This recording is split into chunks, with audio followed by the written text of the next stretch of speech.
आज विश्व पर्यावरण दिवस है, इसलिए आज मैं कोई और बात नहीं करूंगी। आज मैं धरती की पीड़ा की बात करूंगी। आज मैं इस प्रकृति की बात करूंगी जो बिना मांगे सदियों से हमें सब कुछ देती आ रही है।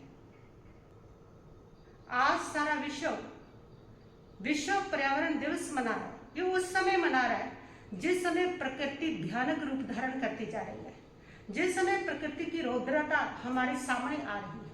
लेकिन जैन धर्म ने तो हजारों वर्ष पहले ये कह दिया था कि प्रकृति कोई भोग की वस्तु नहीं है, प्रकृति अनंत जीवों का घर है।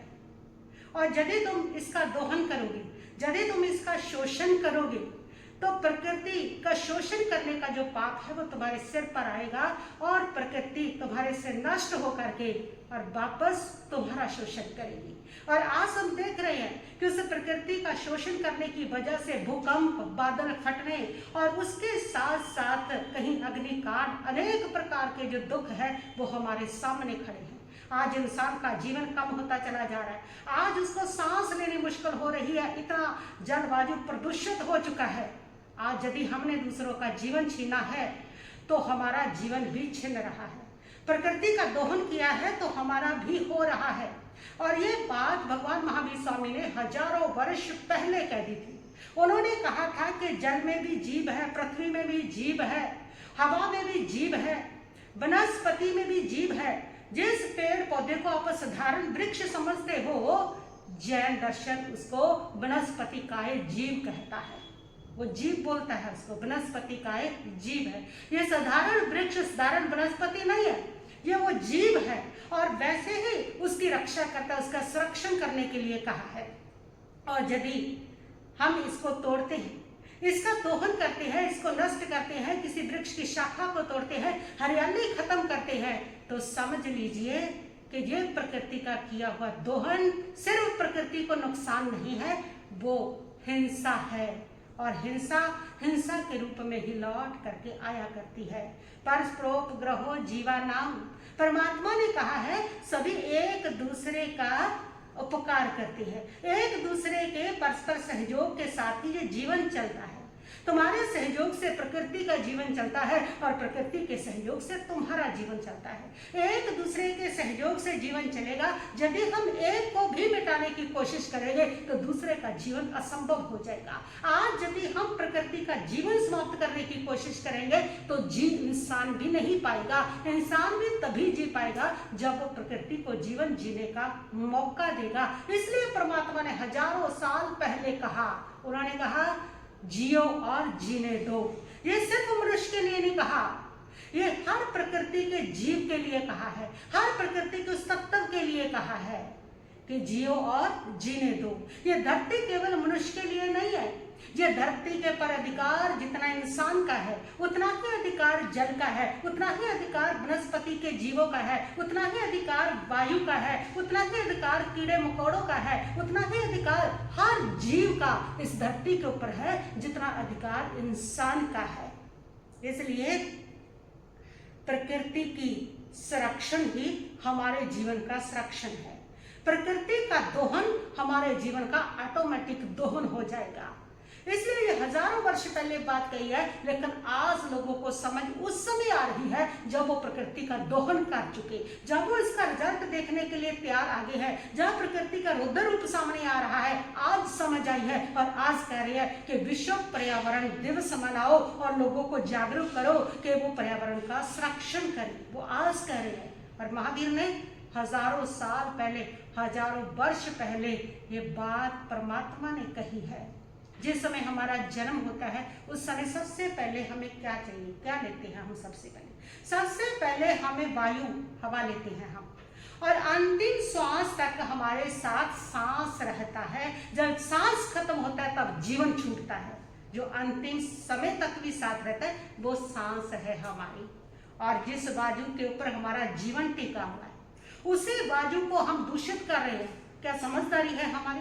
जो हमारा जीवन है जन्म के साथ चला, अंतिम समय तक जिसने साथ रहना है वो हमारे सांस, वो हमारी वायु, और वह उसी को हम दूषित कर रहे हैं, उस वायु को जिसको लेकर के हम जी रहे हैं, जिस वायु को लेकर के जीवन चल रहा है, उसी को हम दूषित करते चले जा रहे हैं। आज इंसान ने प्रकृति के साथ युद्ध छेड़ रखा है। आज देखिए जल के अंदर कितने केमिकल मिलते चले जा रहे हैं, कितना जल को प्रदूषित किया जा रहा है, कितना वायु को प्रदूषित किया जा रहा है, कितना पेड़ पौधों को, सारे जलवायु को प्रदूषित किया जा रहा है। और फिर कहता है कि मेरे जीवन में शांति नहीं है। शांति आएगी कैसे? जहाँ प्रकृति के साथ ही आपने युद्ध छेड़ रखा है तो आपको शांति मिलेगी कैसे? एक गांव के अंदर एक बहुत बड़ा वृक्ष था और उस वृक्ष के नीचे बुजुर्ग लोग बैठ करके छाया का आनंद लेते थे, बच्चे उसके साथ खेलते थे। गांव का वातावरण बहुत ही सुंदर और सुहावना था। फिर एक समझदार व्यक्ति वहां पर आया, उसने आकर के गांव की प्रोग्रेसिव की बात की और कहा कि ये जो वृक्ष है इसने बहुत बड़ी जगह घेर रखी है, यहाँ पर एक अच्छा प्लेग्राउंड दिया जा सकता है। और उसने वो वृक्ष उखाड़ दिया, वृक्ष को काट दिया। और कुछ समय के बाद उस गांव में गर्मी बढ़ जाती है, गर्मी से हाहाकार होती है। और तब गांव वालों को पता चला था कि हमने उस वृक्ष को नहीं काटा, हमने अपने गांव की सांसों को काट दिया है।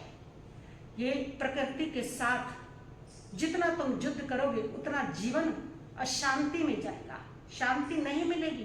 किसी का जीवन समाप्त करके शांति नहीं मिलती। ये सारे प्रकृति जीवों का घर है, ये सिर्फ इसके सहयोग के लिए है।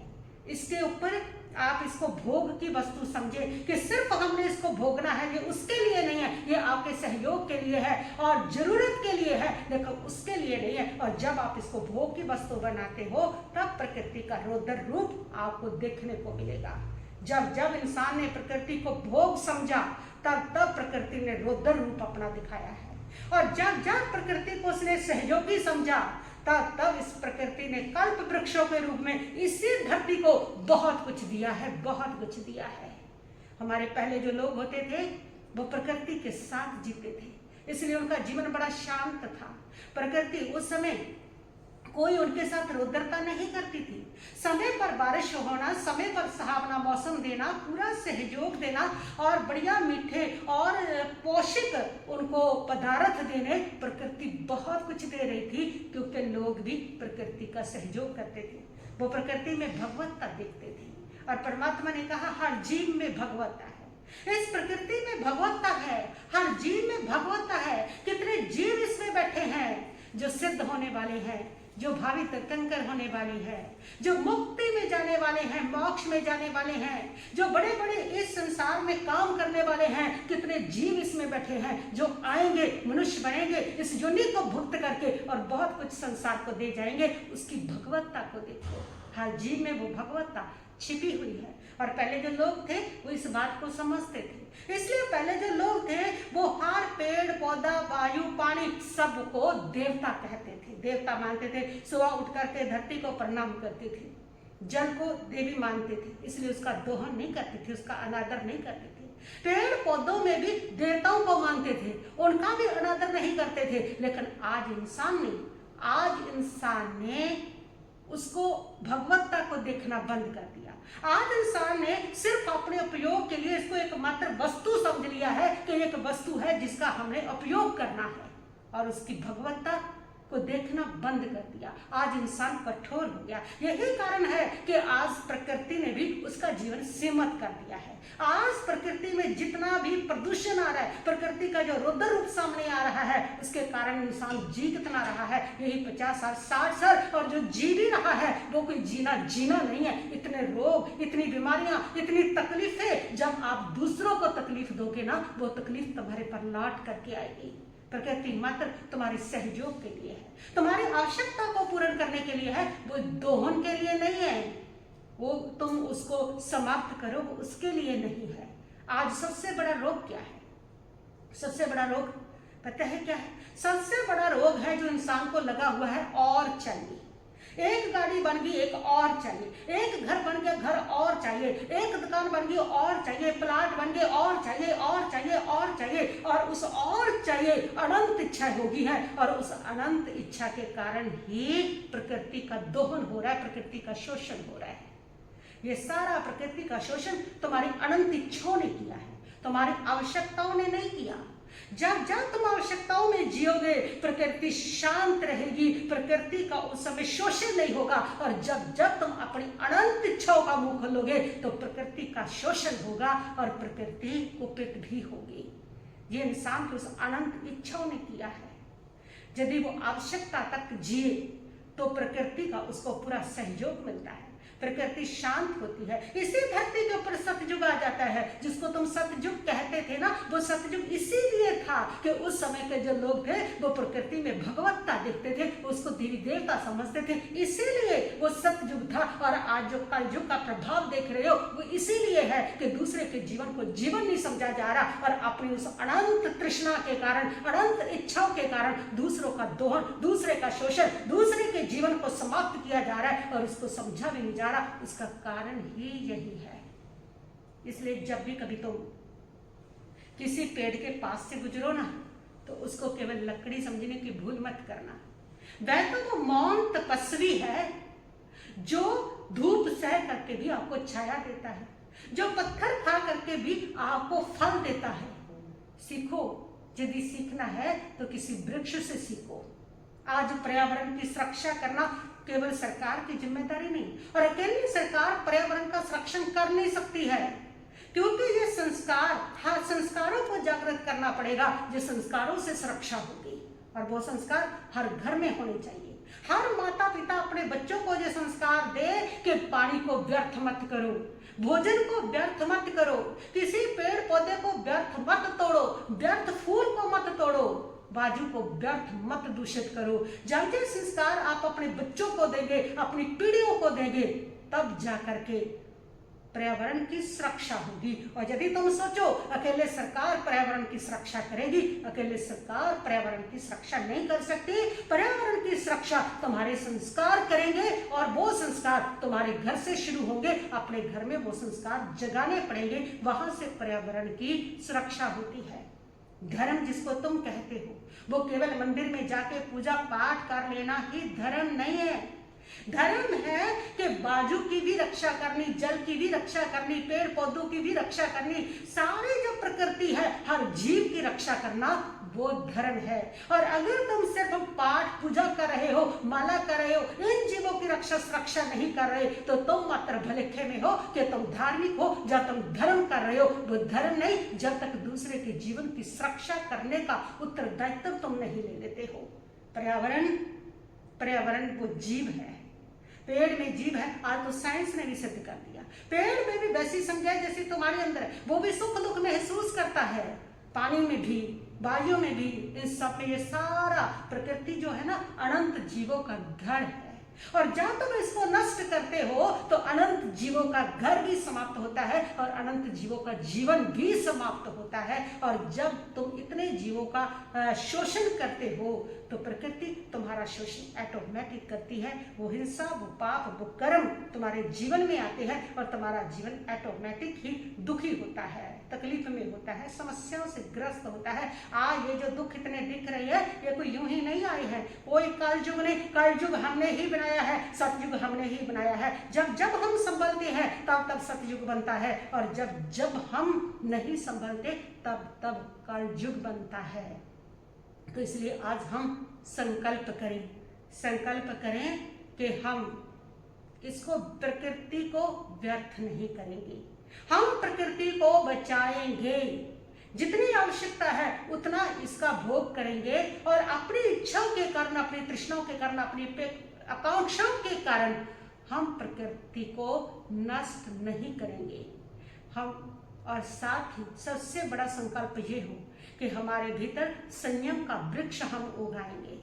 जब आपकी इच्छाएं सीमित होंगी, जब आपकी इच्छाएं कम होगी, तभी पर्यावरण की सुरक्षा हो पाएगी। अपने क्रोध को कम करें, अपने लोभ को कम करें, तभी जो धरती स्वर्ग बनेगी, तभी धरती मुस्कुराएगी, तभी प्रकृति मुस्कुराएगी। नहीं तो तुम्हारा जो लोभ है इस प्रकृति के अनंत जीवन को तुम्हारा लोभ ग्रस लेगा, तुम्हारा लोभ उसको खा जाएगा। इसलिए आप अपने जीवन में अपनी इच्छाओं को, अपनी आकांक्षाओं को कम करें। आज पर्यावरण दिवस पर लोग कह रहे हैं कि एक पेड़ लगाओ, और मैं तुम्हें कहती हूं कि पेड़ लगाने से कुछ नहीं होगा। अगर आज पर्यावरण दिवस पर कुछ करना है तो इतना करो कि अपनी इच्छाएं कम करो।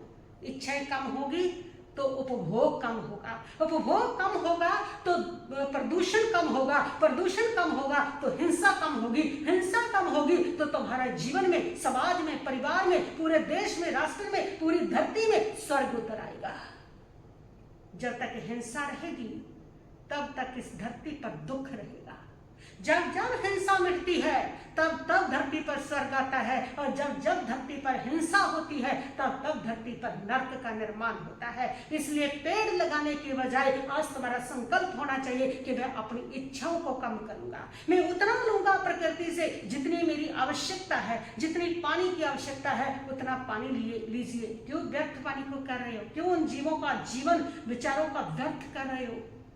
अनगिनत जीव, उनका जीवन बह जाता है तुम्हारे व्यर्थ पानी से, तुम्हारे व्यर्थ वनस्पति के साथ छेड़छाड़ से, अपनी साज सज्जा के लिए, पता नहीं क्या क्या के लिए किनका जीवन नष्ट कर देते हो। शादी विवाह पर इतने फूलों को नष्ट किया जाता है कि पूछिए मत। और किस प्रकार वायु को, जल को, इन सबको प्रदूषित को किया जाता है, प्रदूषित किया जा रहा है। तो इन सब का अब संकल्प करें कि अपनी इच्छाओं को कम करेगा। इच्छाएं जब कम हो जाएगी तो फिर इतना सारा जो उपभोग है वो कम हो जाएगा। ये जितना उपभोग हो रहा है ना, कि ज्यादा जितना पानी यूज हो रहा है, जितनी वनस्पति यूज हो रही है, इच्छा के कारण है। आपकी इच्छा है, जितनी इच्छा होगी उतना इन साधनों का ज्यादा यूज होगा, उतना इनका जीवन ज्यादा नष्ट होगा। और जितनी इच्छाएं आपकी कम होंगी उतना इनका जीवन बचेगा। इसीलिए महावीर ने अपरिग्रह का सिद्धांत दिया। अपरिग्रह, जितनी आवश्यकता है उतना रखो, और जो आवश्यकता नहीं उसका पाप अपने भीतर जमा मत करो। परमात्मा का ये सिद्धांत रहा है। याद रखिए, जब तुम जहां से जाओगे ना तो तुम्हारे साथ ना पैसा जाएगा, ना ऐश्वर्य जाएगा, ना वैभव जाएगा, ना धन दौलत जाएगी, ना परिवार जाएगा, कुछ नहीं जाएगा। तुम्हारे साथ अगर जाएगा ना तो वो एक पेड़ जो तुमने लगाया, जिसकी रक्षा की, उसकी छाया में अगर किसी को आराम मिला उसका पुण्य जाएगा। अगर किसी ने पानी पी करके किसी को शांति मिली उसका पुण्य आपके साथ जाएगा। जो आपने जीवों को जीवन दान दिया, जो पर्यावरण की सुरक्षा की, जो प्रकृति की सुरक्षा की, उसका पुण्य आपका साथ जाएगा। और वह पुण्य ही आपकी आत्मा का कल्याण करेगा। इसलिए आज से ये संकल्प करें कि हम धरती को स्वर्ग बना करके दुनिया से विदा होंगे। हम प्रकृति का कम से कम दोहन करें, प्रकृति को बचाएं जितना बचा सकते हैं। प्रकृति को बचाना किसी जीवन को बचाना है, किसी को अभयदान देना है, किसी को जीवन दान देना है। उन जीवों को जो प्रकृति में वास करते हैं, इन जीवों में भगवत्ता को देखें। जब आप इसमें भगवत्ता को देखेंगे तो आपकी अंतर आत्मा इनको व्यर्थ करने की हिम्मत ही नहीं करेगी, इनका दोहन करने की हिम्मत ही नहीं करेगी। आप इनके अंदर भगवत्ता को देखें और उस भगवत्ता से ही आप प्रकृति का संरक्षण कर सकते हैं, प्रकृति की सुरक्षा कर सकते हैं। प्रकृति की सुरक्षा हमारी सुरक्षा है और प्रकृति का शोषण हमारा अपना शोषण है। इतना सूत्र भी समझ आ गया तो महावीर का सिद्धांत हमारे जीवन में होगा। महावीर ने हजारों वर्ष पहले यही कहा है, पर्यावरण की सुरक्षा, पृथ्वी के जीव, पानी के जीव, वायु के जीव, अग्नि के जीव, पेड़ पौधे, वनस्पति के जीव, इनमें उन्होंने जीवन देखा है और इनकी जीवन की सुरक्षा के लिए कहा है। इनके जीवन को व्यर्थ मत करो, इनका व्यर्थ उपभोग मत करो। जितनी आवश्यकता है उतना ही आपके लिए अलाउड है और वो आपका सहयोगी बनने के लिए तब तैयार होते हैं। लेकिन अपनी इच्छाओं की बलि, अपनी कांक्षाओं की बलि, किसी के जीवन की बलि मत दो, और वो बहुत भारी पड़ती है। तो वो दी हुई बलि आपको अपनी बलि भी देनी पड़ती है। बस इतना ही कहती हुई मैं अपने वक्तव्य को यहीं पर स्थगित करती हूँ। ओम शांति शांति शांति।